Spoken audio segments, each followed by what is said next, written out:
Sanggar Cerita mempersembahkan Sabda Pandita Ratu.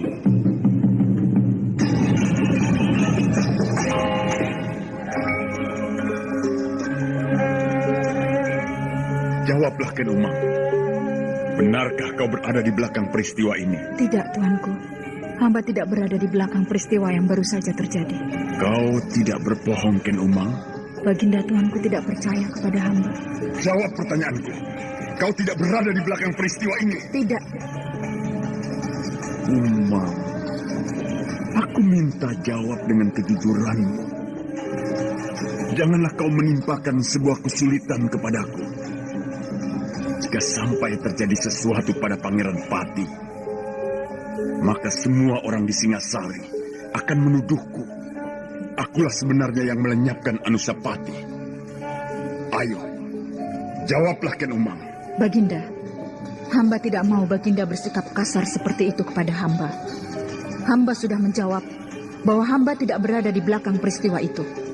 Hamba mengatakan sebenarnya, hamba memang berkepentingan dengan lenyapnya Anusapati itu, karena ia akan menjadi duri di dalam daging hamba.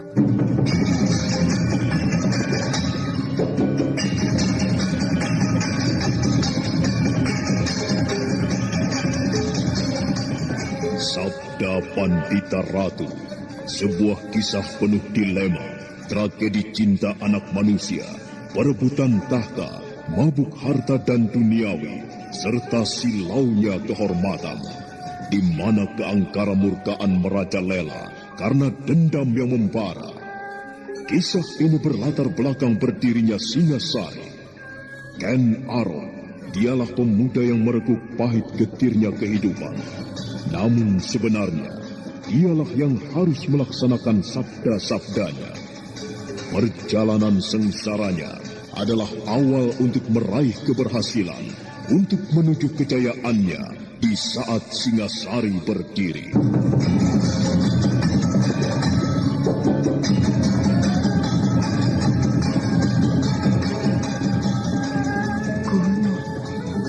Gunung tidur akan meletus.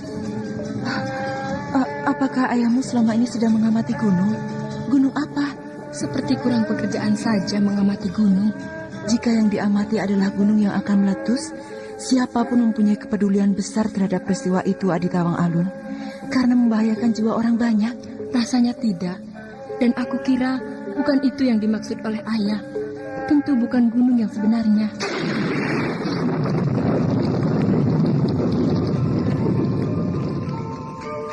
Sabda Pandita Ratu.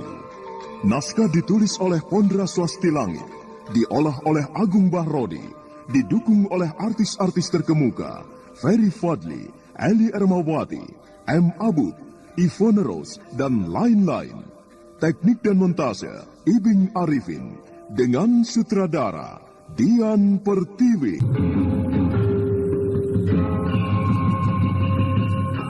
Sabda Pandita Ratu.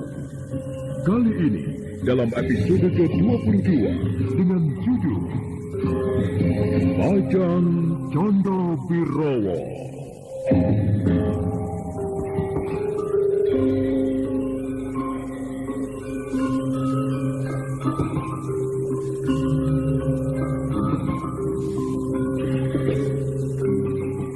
Dalam seri ke-645 ini, dengan para pemain, Hari Akik sebagai Putut Gajah Wengker, Wahyu Chandra sebagai Brahmana Loh Gawe, Ganevin sebagai Kiai Jayeng, Endang Agustin sebagai Nyai Jayeng, Rusli sebagai Paraji Gading, dan Asdi Suhastra, pengantar cerita.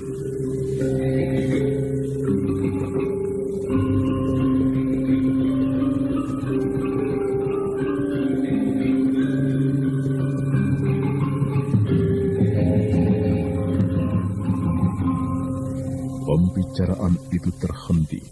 Ketajaman pendengaran dan panca indera Brahmana Loh Gawe dan Putut Gajah Wengker mampu menangkap sesuatu yang tidak wajar. Serentak keduanya menoleh pada sebuah arah.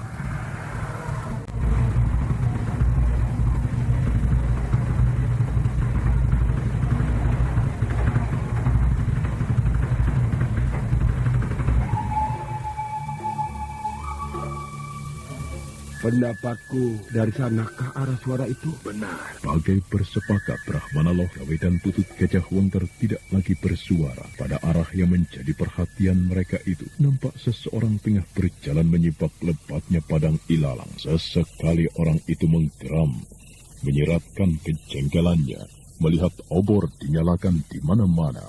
Lebih-lebih karena orang itu tidak melihat seorang pun yang berada di dekat obor-obor itu. Orang itu adalah para Cigading. Orang-orang tidak tahu diri. Bodoh sekali. Jika apa yang dilakukan itu mengganggu apa yang sedang dilakukan oleh Tuanku Ken Arok, mereka bisa ditumpasnya. Sial. Mereka hanya membuat pekerjaan untukku saja. Beberapa saat para Cigading masih menebarkan tatapan matanya. Namun para Cigading tidak melihat siapapun kecuali obor-obor yang bertebaran dan suasana yang sunyi sepi.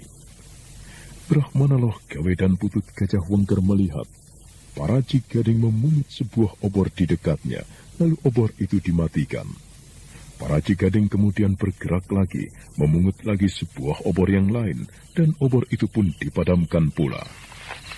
Bapak mengenal orang itu. Orang itu bernama Paraji Gading. Benar.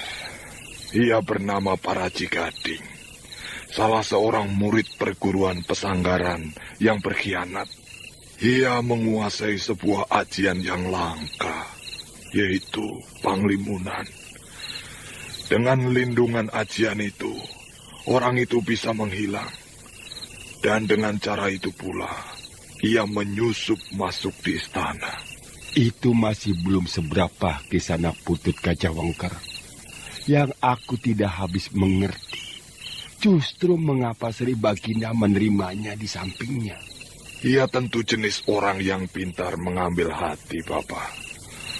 Lihat, Bapak. Para Cigading itu telah memadamkan beberapa buah obor lagi. Suasana aneh bagai menyelubungi wilayah padang karautan yang luasnya bagai bulak persawahan yang tiada bertepi itu. Dari ujung ke ujung yang lain sering terdengar suara lengkingan yang menakutkan. Seolah hantu-hantu yang menjeritkan nafsu dan pesta pora.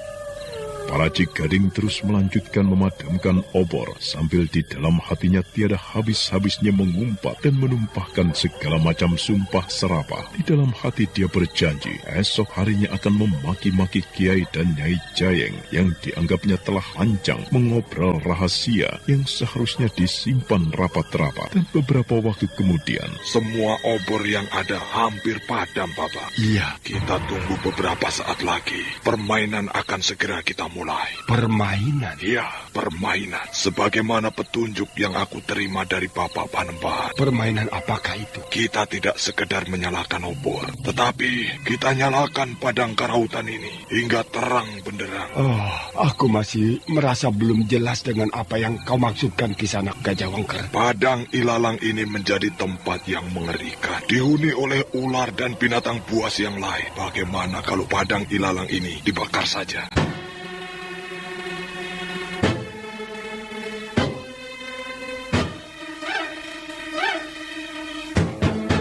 Brahmana Logawe tertegun sejenak, dan sesaat kemudian mengangguk-angguk mendengar jawaban itu.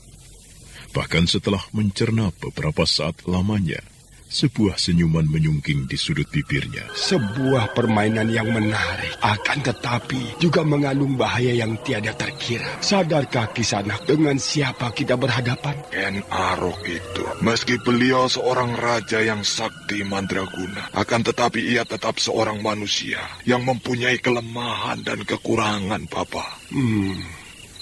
Kisanak Gajah Wengker merasa yakin itu akan ada manfaatnya. Ya, demikian, Bapak. Namun, marilah kita menunggu barang sejenak. Barangkali sesuatu akan terjadi di padang karautan ini.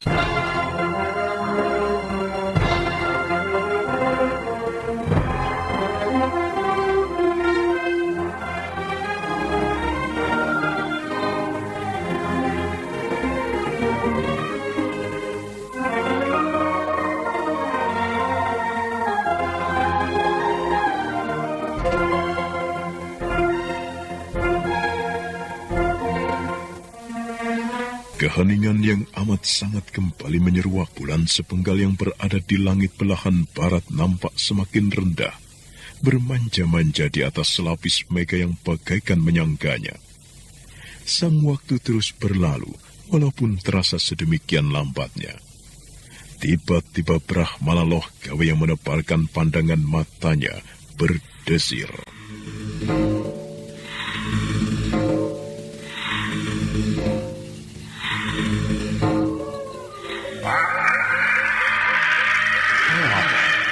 Pemuda itu mulai mengaum. Barangkali bahkan akan bertiwikrama, Bapak Lohgawe. Ya, seperti Kresna dalam kisah Padmanabhaduta. Bertiwikrama menjadi raksasa yang luar biasa besarnya, yang membuat Raja Hastina ketakutan. Akan tetapi pemuda bernama Ken Arok itu bukan titisan Wisnu. Adakah sang Panembahan menengarai sebagai titisan Brahma atau putra Brahma yang diturunkan ke bumi? Sang Panembahan tidak pernah berbicara soal itu.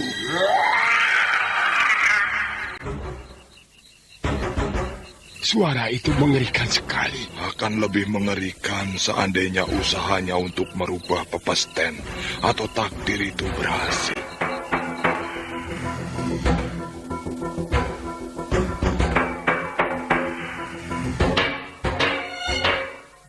Sebenarnya lah, pada saat itu Ken Arok yang berdiri tegak dengan tangan menyembah menempel melekat di tengah dada, dengan mata yang terpejam bagaikan tidur, ada kalanya memperdengarkan suaranya yang mengerikan, suara auman yang muncul bagaikan di luar kehendaknya sendiri.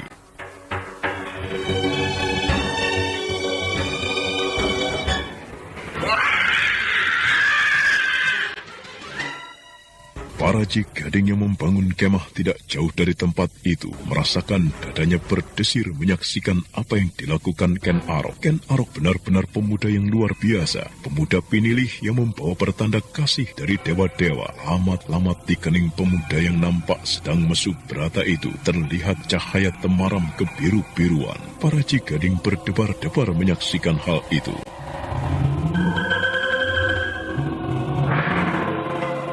Luar biasa, rasanya di sepanjang hidupku baru kali ini aku melihat kejadian yang seperti ini. Ken Arok benar-benar, ya, orang yang luar biasa. Tidak salah jika aku bisa menempatkan diri di sebelahnya. Dan itulah sasaran yang harus berhasil aku dapatkan di kelak kemudian hari sebagai usahaku untuk mendampingi Ken Umang.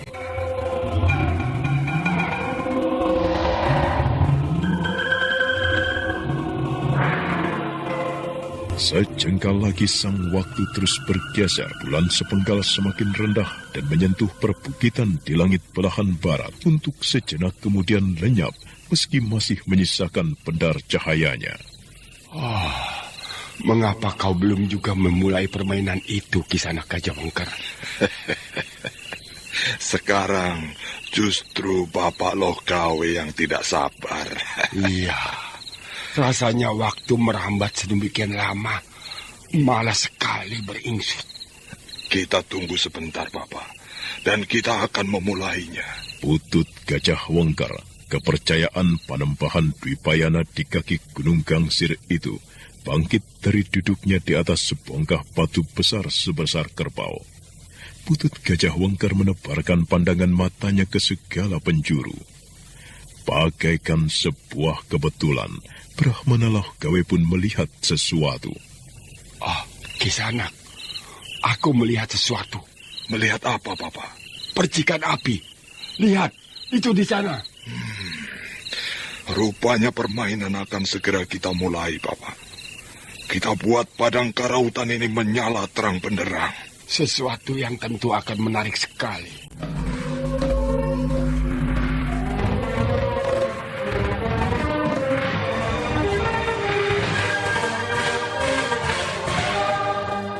Demikianlah, Putut Gajah Wengker segera menyalakan api dari batu titikan yang digoreskan. percikan api yang mengenai sejumput tata lembut yang mudah terbakar, Gajah Wengker segera menyalakan oncor yang telah dipersiapkan. Dan dengan oncor itu, dibakarnya daun ilalang yang kering. Gajah Wengker berpindah lagi ke tempat lain dan mengulanginya lagi di tempat lain. Sementara Paracik Gading yang berbaring di atas sebongkah batu tersentak, dia bangkit dan memandang ke arah timur. Di sana, api telah berkobar membakar ilalang dengan ganasnya. Gila, perbuatan siapa itu? Rupanya memang ada orang yang berniat mengganggu Tuanku Sri Baginda dengan ulahnya itu. Kurang ajar. Jika api itu tidak dipadamkan, bisa terus merembet hingga ke tempat ini. Sebelah barat juga. Oh, itu benar-benar sebuah perbuatan gila. Perbuatan tidak tahu diri. Oh, bagaimana ini? Apa yang harus aku perbuat? Demit, iblis, diamput. Ini pasti perbuatan Brahmana yang bernama Loh Gawe yang telah menemuiku itu.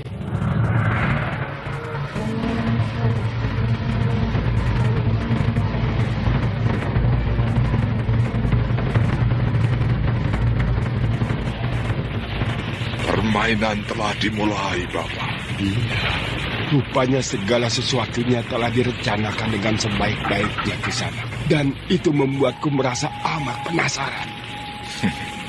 Apa yang membuat Bapak Logawe merasa sangat penasaran? Siapa orang yang menyalakan api dan membakar ilalang di seberang padang itu? Bapak Logawe tentu bisa mendukanya. Sang Panembahan sendiri. Beliau hadir pula di tempat ini. Sang Panembahan berada di Padepokan. Oh, lalu yang melakukan itu siapa? Utusan Sang Panembahan dalam wujudnya sebagai Kyai Prabancana. Oh. Brahmana Loh Gawe mengangguk-anggukan kepala. Dia mengenal sosok Prabancana yang baru saja disebut oleh Putut Gajah Wengker. Prabancana masih mempunyai saudaranya yang lain yang bernama Prabangkara. Keduanya bukan manusia sebenarnya, tetapi wujud bayangan semu yang merupakan ajian andalan Sang Panembahan Dwipayana yang mampu hadir dimanapun sebagai kepanjangan dari kehendak Sang Panembahan sendiri. Sementara api berkobar semakin menjalar. Bagaimana Kakang Jayeng? Terjadi kebakaran yang hebat, Nyai. Padang ilalang itu terbakar. Lalu bagaimana Kakang? Kita harus segera pergi dari tempat ini. Kita harus minggat, Nyai. Jika Sri Baginda yang sedang mesu berada di padang kerautan itu sampai murka, kita bisa ditumpasnya. Kita harus pergi. Kita pergi kemana? Kemanapun. Kemanapun itu kemana Kakang? Kemanapun asal selamat, Nyai. Padang kerautan terbakar. Padahal padang itu dihuni oleh ular-ular. Binatang-binatang berbahaya dan berbisa itu akan berhamburan. Kita harus pergi cepat, Nyai. Kita berkemas. Segera kita tinggalkan tempat ini. Iya, Kakang. Kepanikan itu menjalar bukan saja dialami dan dirasakan oleh Kiai Jayeng dan istrinya, tetapi juga penduduk yang lain yang berdiam mengelompok dalam sebuah padukuhan di sebelah barat padang karautan.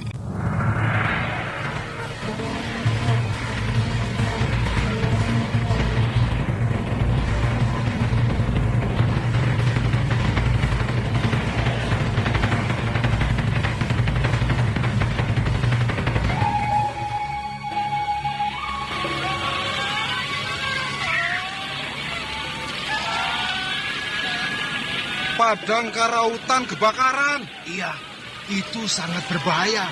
Apalagi anginnya cukup besar. Bukan apinya yang berbahaya, akan tetapi ular-ular yang tinggal di dalam padang ilalang itu. Menurutmu apa yang harus kita lakukan? Lebih baik mengungsi. Kita sebaiknya mengungsi. Ya, mengungsi. Iya.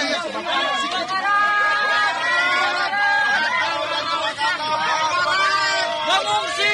Kita harus mengungsi! Bawa harta benda! Ayo! Kita harus pergi dari tempat ini!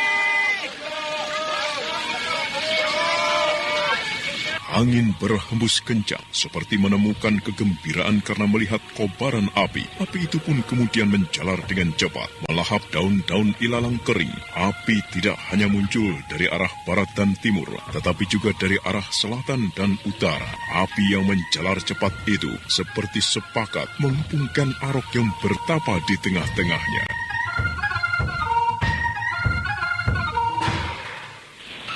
perbuatan gila. Siapapun mereka yang melakukan itu benar-benar orang gila. Aku harus menemukannya. Aku harus menemukan orang yang bermain-main dengan api itu. Hop, yeah! Para Gading yang melihat api muncul dan menjalar di mana-mana itu segera meloncat dengan cepat ke situ bagaikan bayangan hantu. Tubuhnya terbang dan melenting untuk kemudian lenyap tidak kasat mata. Para Gading telah menyelubungi tubuhnya dengan aji Panglimunan. Namun para Gading yang berada dalam lindungan ajian Panglimunan itu tidak menemukan siapapun. Yang ditemukannya hanyalah kobaran api sendiri yang semakin melebar. Sial, kemana dia? Kemana orang itu yang telah menimbulkan kebakaran ini? Demit, dia tentu bersembunyi di antara semak belukar, di antara tingginya padang ilalang itu. Sangat sukar untuk menemukannya. Tetapi, aku akan terus menjelajahi sekitar tempat ini sampai aku temukan sikap parat laknat itu.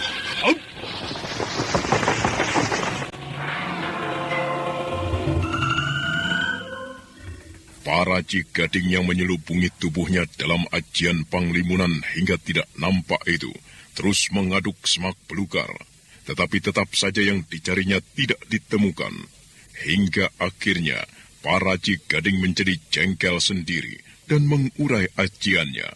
Para Gading yang semula hilang itu kini menampak lagi.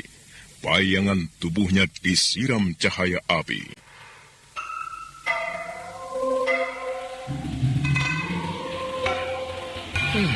Siapapun dia. Ya. Hei, siapapun kau yang telah membakar padang karautan, keluarlah! Ayo, keluarlah! Jangan berbuat seperti seorang pengecut! Nampaklah dan temui aku di sini! Ayo, nampaklah! Ayo! Mana kau? Nampaklah! Jangan bersembunyi seperti perempuan tinjungan!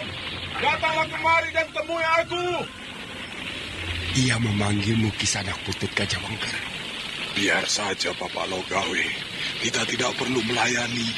Ia akan terus berteriak-teriak. Biar saja. Apa keberatan kita? Pengecut! Pengecut! Benar-benar sejenis pengecut yang tidak tahu malu kau! Tahu kau bersembunyi di balik ilalang. Mengapa kau tidak datang menemui aku, Ayo, keluarlah! Keluar kau! Menyenangkan sekali melihat orang berteriak-teriak itu, Bapak.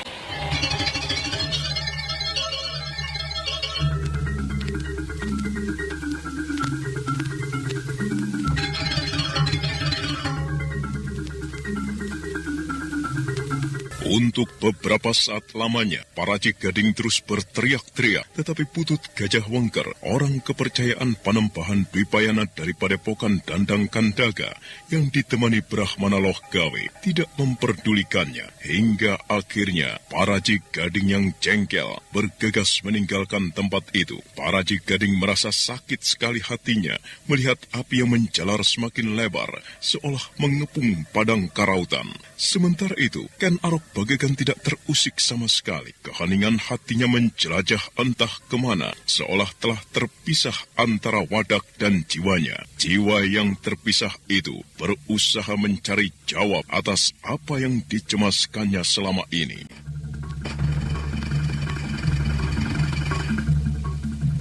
Aku harus menemukannya.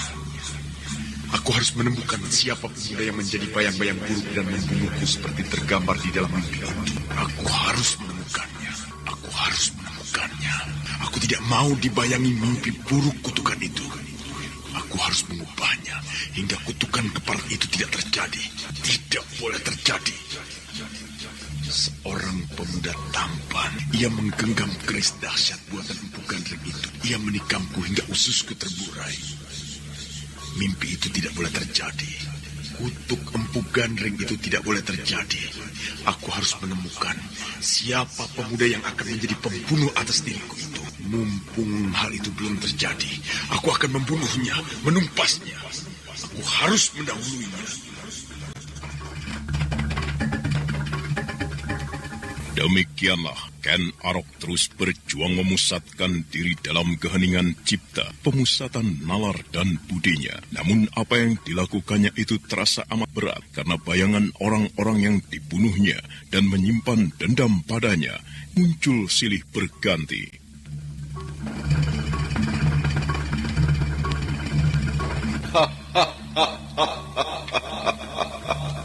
Apa yang akan kulakukan itu, Ken Arok? kau akan menghindari kutukan itu? Kau pikir kau akan mampu, Ken Arok? Kau tidak akan bisa menghindarinya. Kelak akan tiba saatnya seseorang datang kepadamu dengan menjinjing keris Empu Gandring dan menikamkan ke perutmu. Ususmu akan terburai dan terbabat oleh keris itu. Kau tidak akan bisa menghindar dari buah yang harus kau petik, karena kau telah menanam pohonnya, Ken Arok. Aku tidak bisa membiarkan kau bebas dariku. Aku akan selalu membayangimu kemanapun kau berada. Aku akan menjadi hantu abadi yang selalu membayangimu, Ken Arok.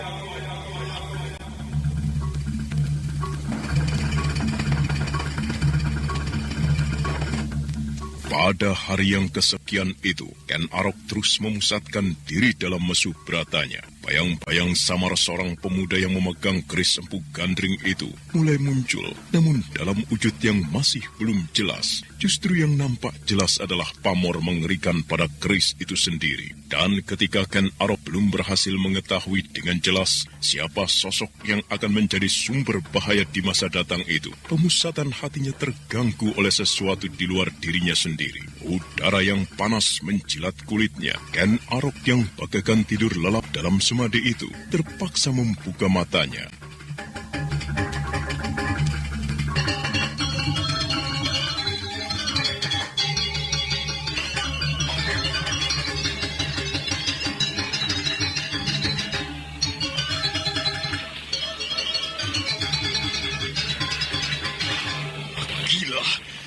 Perbuatan siapa ini? Kurang ajar. Perbuatan siapa ini? Perbuatan siapa? Ken Arok menggigil menahan kemarahannya. Matanya liar memandang ke arah kobaran api yang merata di sepanjang tatapan matanya. Padang ilalang tak bertepi itu telah menjadi lautan api. Ken Arok menggeretakkan giginya. Di luar sadarnya, dia mengaum.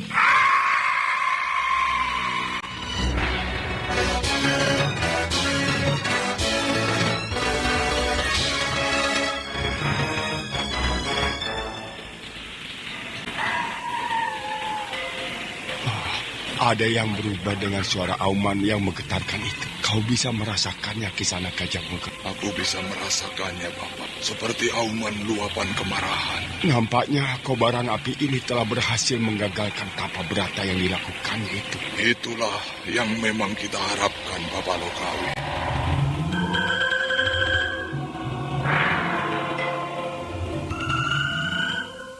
Lautan api telah membakar padang karautan, memporak-porandakan segala isinya.